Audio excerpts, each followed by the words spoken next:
जीवन में सफल ऐसे बने। गर्मी की छुट्टियों में दादाजी के पास घूमने आया बालक उछलते कूदते दादाजी के पास पहुंचा और बड़े गर्व से बोला कि दादाजी, जब मैं बड़ा हो जाऊंगा तब मैं एक सफल आदमी बनूंगा। क्या आप सफल होने के कुछ उपाय बता सकते हैं? दादाजी हाँ में सर हिला दिया और बिना कुछ कहे लड़के का हाथ पकड़ा और उसे करीब की पौधशाला ले गए। वहां जाकर दादाजी ने 2 छोटे छोटे पौधे खरीदे और घर वापस आ गए। वापस आकर उन्होंने एक पौधा घर के बाहर लगा दिया और दूसरा पौधा गमले में लगाकर घर के अंदर रख दिया। अब आपको क्या लगता है कि इन दोनों पौधों में से भविष्य में कौन सा पौधा अधिक सफल होगा? दादाजी ने लड़के से पूछा। लड़का कुछ समय तक सोचते रहा और फिर बोला, घर के अंदर वाला पौधा ज्यादा सफल होगा क्योंकि वो हर एक खतरे से सुरक्षित है, जबकि बाहर वाले पौधे को तेज धूप, आंधी, पानी और जानवरों से भी खतरा है। दादाजी बोले, चलो देखते हैं आगे क्या होता है, और वह अखबार उठाकर पढ़ने लगे। दादाजी दोनों पौधों पर ज्यादा ध्यान देते रहे और समय बीतता गया।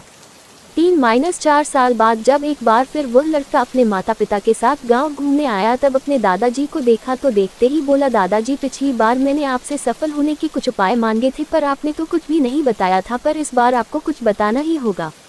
दादाजी मुस्कुराए और लड़के को उस जगह ले गए जहां उन्होंने गमले में पौधा लगाया था। अब वह पौधा एक पेड़ में बदल चुका था। लड़का बोला, देखा दादाजी, मैंने कहा था ना कि ये वाला पौधा ज्यादा सफल होगा। दादाजी ने बोला कि अरे पहले बाहर वाले पौधे का हाल तो देख लो। और ये कहते हुए दादाजी लड़के को बाहर ले गए। बाहर एक विशाल पेड़ गर्व से खड़ा था। उसकी शाखाएं दूर तक फैली हुई थी और उसके छांव में खड़े राहगीर आराम से बातें कर रहे थे।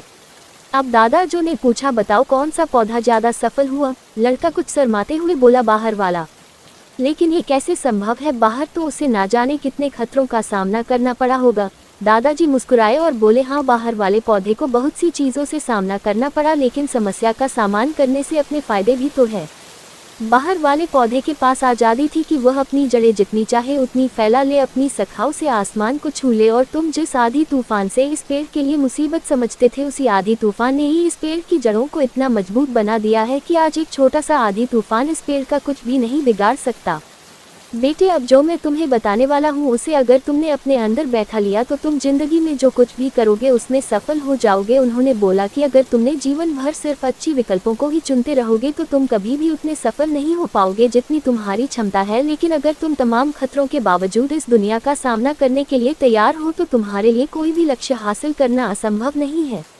लड़के ने लंबी सांस ली और उस पेड़ की तरफ देखने लगा। वह दादाजी की बातों को समझ चुका था। आज उसे सफलता का एक बहुत बड़ा सबक मिल चुका था कि जीवन में हम जिन रुकावटों को हम जितना बड़ा शत्रु समझते हैं वही हमें मजबूत और जीवन में बहुत ज्यादा सफल बनाती है।